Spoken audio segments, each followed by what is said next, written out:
G'day viewers. In this segment we'll talk about wireless multiple access protocols. And yes, this is it. This is Wi-Fi, what we've been waiting for. So let's find out how it works.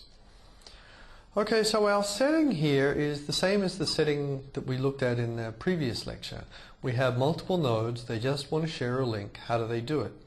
In this setting, however, the nodes are wireless. Or the link is wireless and the nodes are using that wireless link. So we have 4 different laptops here. They're talking to an AP. They just need to decide when to send. Now, to understand the way the protocols work in this setting, what we're going to do is build on the schemes we used in our simple wired model. So all of that carrier sense multiple access stuff, that was more useful than just for classic Ethernet. We'll use it as a foundation to understand how 802.11 works today. Well, the first thing that you might ask is why wouldn't we just use some of the protocols we've seen before that were used for classic Ethernet? And the reason for this is that the wireless case is more complicated than the wired case. I say surprise here because this always seems to be the case for wireless. The way signals propagate across a wireless medium is much more complicated than sending signals down a wire. And that seems to have all sorts of implications for how you design the rest of the protocols for a wireless system. In our case, just thinking about multiple access, there are a couple of issues here. One issue is that nodes can have different coverage areas. When you send down a wire, if everyone's attached to the same wire, you expect that everyone on the wire can hear all of the messages. That's not the case with wireless. The nodes might be a fair distance apart, and so they might not be able to hear one another clearly. This will mean that our schemes such as carrier sense don't work very well. The second complication is that nodes can't easily hear one another while sending. There can be enormous differences in the power level between a signal that's sent and received. The received one can be so much weaker that it's difficult to hear both signals at the same time, so it's difficult to detect collisions.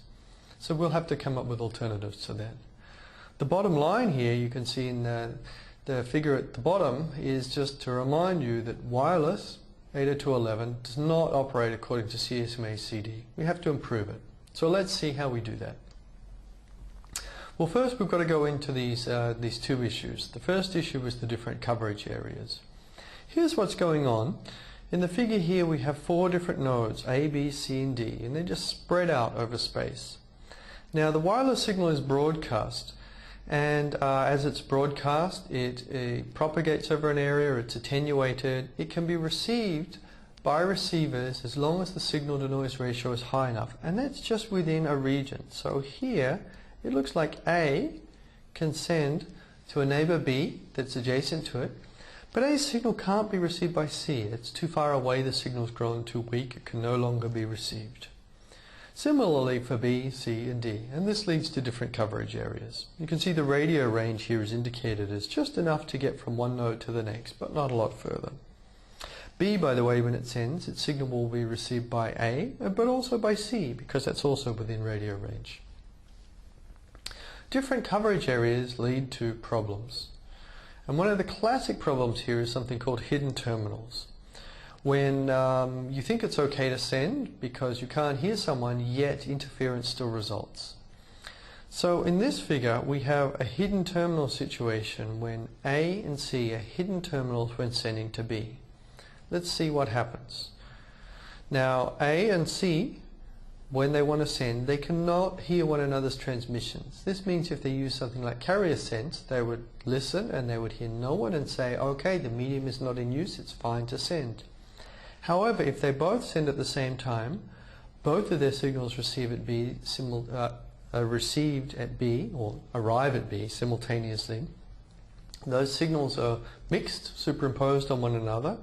The result is a jumble, 2 people speaking at once, so B cannot separate these messages and receive them. It's a collision.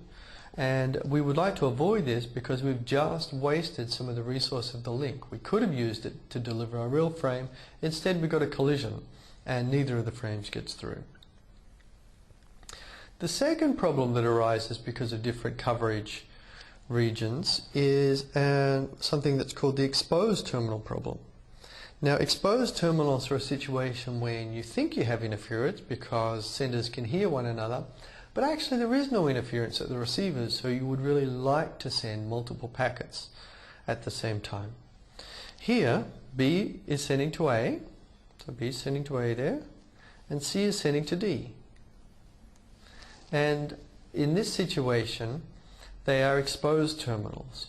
They're exposed terminals because B and C can hear one another. When they're sending, it looks like their signals will collide here. However, C's signal doesn't propagate all of the way to A. There's no problem here. So A will be able to receive B's signal cleanly. Similarly, B's signal doesn't propagate to D, so D will be able to receive C's signal cleanly. When this situation occurs, we would like to take advantage of it and have B and C send at the same time, because we'll get more performance out of the network. We can send two frames concurrently and get them both through the network. The second problem, the second complication for wireless, had to do with the inability to detect collisions.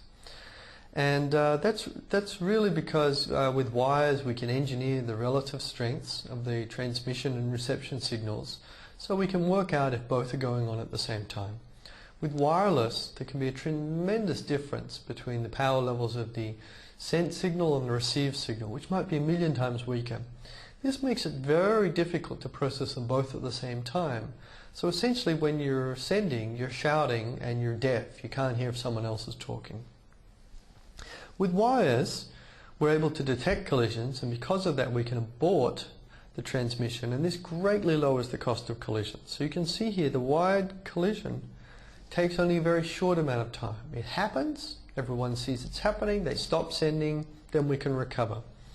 With wireless, these two nodes are sending, but neither node can hear one another, so the collision goes on for a long time. This wastes more of the link, it's more inefficient, so that's why it's a problem.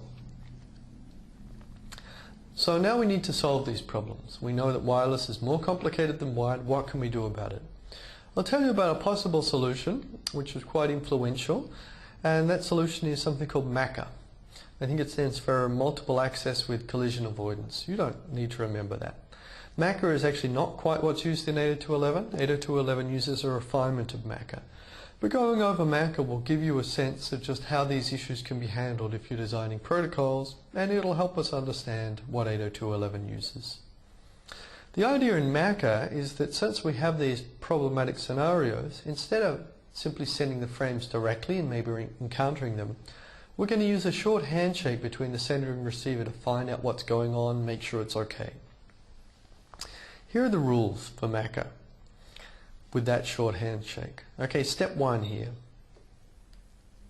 The sender simply sends a small frame called a request to send. That's very short, like about an acknowledgement frame. It's not a big data packet. It sends that request to send to the receiver. The request to send also includes a frame length, so it tells you how big a frame the sender wants to send to the receiver next. The receiver, when it gets this, replies with a clear to send. That's simply another short packet saying, okay, yep, you know, coast is clear, I'm expecting your frame, go ahead. Fine, we've just sort of added a bit of preamble. And then, after all of this, the sender simply transmits the frame. That's it. The interesting part, however, is that nodes that heard the CTS stay silent while the sender transmits the frame. They can do this because the RTS and CTS include information about how long the frame is, so the nodes that hear the CTS know how long to be silent. And this is the key addition of MACA that's going to solve some of the problems. We'll see how in a minute. It's true that the RTS and CTS are just sort of like short frames, and as we send them we could run into some of these same problems. But the RTS and CTS are much shorter relative to packets. They might be 100 or 1,000 times smaller. And in this case, the collisions, since they're a lot shorter, are just less likely, so we run into fewer problems. So let's see how MACA solves some of these problems. First of all, hidden terminals. Let's suppose that A wants to send to B, and C is a hidden terminal that might interfere. Okay, first of all, A sends the RTS, here it is, to B. That should be received. Yeah, I've shown that. Next step, B is going to reply with a CTS to A to say, okay, go ahead. B sends a CTS to A. Great. Of course, that transmission, since we're in radio range, will also be heard by C. Right? Now, C at this stage will say, oh boy, I didn't hear a request to send. You know, so maybe, since you didn't hear that, you didn't know anything was going on. But luckily, C did hear a clear to send. So C knows that something is about to go down, even though it didn't hear the request to send. Here's that picture cleaned up. So you can see C's now in a state of alert. It knows that someone's going to use the wireless. Now, A simply sends to B. C, because it heard this clear to send, defers or just waits for this time period to pass so that the transmission from A to B would be successful. Great, we solved hidden terminals. What about exposed terminals? Now, B will send to A and C will send to D, and we want them to both be able to send in parallel. Step 1, B sends a request to send to A, C sends a request to send to D. Now, of course, B's request to send will also propagate to C, and C's request to send will also propagate to B. Neither of those nodes will probably hear the request to send because they're transmitting at the same time, so they can't also receive. Next step, we've got the request to sends there. We'll also send a clear to send. A gets the request to send intended for it, and it's going to reply to B with a clear to send, saying, yep, go ahead. Similarly, D is going to send its clear to send to C and say, yep, go ahead. Now, observe that the clear to send from B doesn't make it to D. B only hears one clear to send. Everything's good. Similarly for C. So they both get just one clear to send, and this tells them both that they can both go ahead. Here's what happens. Here's just the diagram cleaned up. According to the protocol, they've sent their request to send, they've heard their clear to send, and there haven't been any problems with either of these messages, so everything's good. So now we simply send. B sends to A, C sends to D. At the same time, because we're in radio range, the signals from C propagate to B, the signals from B propagate to C. So the situation around B and C is a mess with superimposed signals. This doesn't matter though, because what really matters is what goes on at the receiver to receive the signal. Both A and D have clean reception scenarios because the other signals don't propagate far enough to interfere at the receiver. Right? So it's interference at the receiver which is the problem. So here we have no interference.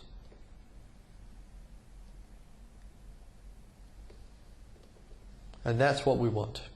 So we've solved the exposed terminal problem. Now that we know how MACA works, we can move on to 802.11 or Wi-Fi. We've really seen most of the machinery we need to understand how multiple access works in 802.11. So 802.11, of course, is this incredibly popular LAN technology that we use today. It's been around since the 1990s, getting more and more popular. 20 years on, it's near ubiquitous. It's really the Ethernet of wireless. It's everywhere. In Wi-Fi, and the way it's commonly used, these clients, different laptops or other devices, phones and so forth, get their connectivity to the internet from an access point. So they're all wirelessly talking to this access point. The access point is typically wired to provide connectivity to the greater internet. The key bit we're looking at here is this multi-access problem of how these different laptops get to talk to the AP. The multi-access problem is at the heart of Wi-Fi. I'll also point out for you just that it's a little difficult even talking about Wi-Fi because many different flavors of Wi-Fi have been developed over time. So if you really wanted to know any details, we have to be clear what kind of Wi-Fi we're talking about. But generally, I'd say all of these different flavors of Wi-Fi have gotten faster over time and added many more features. We'll see just a little bit on some of this. What I'm going to do now is just talk about the physical layer and the link layer of wireless. The physical layer, I'll tell you a little bit about it just so you know. This will relate to some of the lectures we saw on physical layer characteristics, so you should be able to understand some of these parameters. Okay, so Wi-Fi is sending using either a 20 or a 40 megahertz channel of bandwidth on these ISM bands. The bands that the government opened up for unlicensed usage in about 1985. They let anyone sort of make equipment that would use it with some constraints, but no expensive license like a TV station. This led to huge innovation, mostly in the form of Wi-Fi, which has taken off. So that was really a very valuable thing to do. Of the different flavors of Wi-Fi, 802.11b and G and also N, they're all different flavors of Wi-Fi that work differently at the physical layer. They're the same at the link and higher layers mostly. These flavors of Wi-Fi operate on the ISM bands around 2.4 gigahertz, and the 802.11a and N flavors work around 5 gigahertz. So N is capable of working in either one. Now they use a kind of frequency division modulation scheme, frequency division multiplexing scheme to modulate information over those bands. They divide this band 20 megahertz up into many fine channels which are used in parallel. It's actually a form of FDM called OFDM. It's more detailed than we're going to have time to go into. You can read a little bit in your book about it if you'd like. This is for 802.11 G and A and N.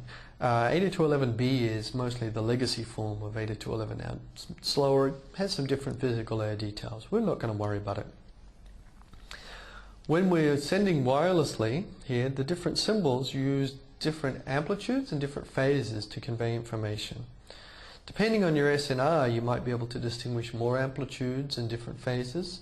So you will have many different kinds of symbols, and you can get different bit rates that range from 6 to 54 megabits per second, just depending on your SNR and how many amplitude and phase levels you're using. In addition to this, many other bits are transferred across the physical layer to provide error correction. In wireless, errors are common just because the medium is very noisy because of interference. So we need to use error correction in the form of error correcting codes to be able to even receive packets and sort of clean them up. You might, well, I'm just going to point out briefly, you might well have heard of faster kinds of 802.11 than 54 megabits per second. Various tricks are used, including for some of the fastest kinds of 802.11 using multiple antennas at the same time. This is pretty cool. It's well beyond what we can cover in this class. But if you're interested, you could look at a little article here I recommended. 802.11 with multiple antennas for dummies would give you a sense of what's going on. Let's talk about the link layer, because that's where the multiple access control problem comes up. In 802.11, multiple access is done with a scheme called CSMA-CA. It's a carrier sense multiple access scheme with CA stands for collision avoidance. So it's not quite MACA, but it's a variant of it. And it optionally includes RTS-CTS as part of that, the RTS-CTS we've seen. Although it tends not to be used very much in practice because it's often not necessary for typical Wi-Fi configurations. With Wi-Fi, unlike Ethernet, the frames are acknowledged and retransmitted with ARQ. With Ethernet, we just had a CRC32. If an error was detected, you threw it away. That happened rarely. With Wi-Fi, because wireless is more prone to errors, many packets would be lost if we did this. So the packets are acknowledged, and if they don't get through, they're retransmitted, just to up the likelihood of them getting through. Now I said, just moving on to the third bullet here, that a good thing to do with protocols is to look at the format of their messages to see what's going on. If you do this for Wi-Fi, you'll see pretty funky things with the addressing. Most data frames are going to have 3 addresses on it. It's kind of weird. You'd usually think of a source and a destination. What's going on here is that 802.11 heavily involves the AP. So we actually have 3 addresses identifying a source and a destination and an AP that's potentially in between them. Although, often the AP is really the destination as well. Errors here, as well as the AXN transmissions, we have a 32-bit CRC just to sort of detect residual problems. And there are many, many more features you could read about for Wi-Fi that I'm not going to go into, but I'll just mention by way of example that these features include encrypting the contents of the frame so you can't read what's there, and other functionalities such as power save functionality, so devices can tell the AP that they're going to sleep so they can save on their battery. Okay, finally, let's look at this 802.11 CSMA CA scheme for multiple access to see how it works. It's somewhat simplified compared to MACA. So multiple access control is a subject which hasn't really been definitively solved for wireless. And there are different variations around and they sort of work okay, but none of them are quite ideal. And so this is just what 802.11 does as a reasonable trade-off.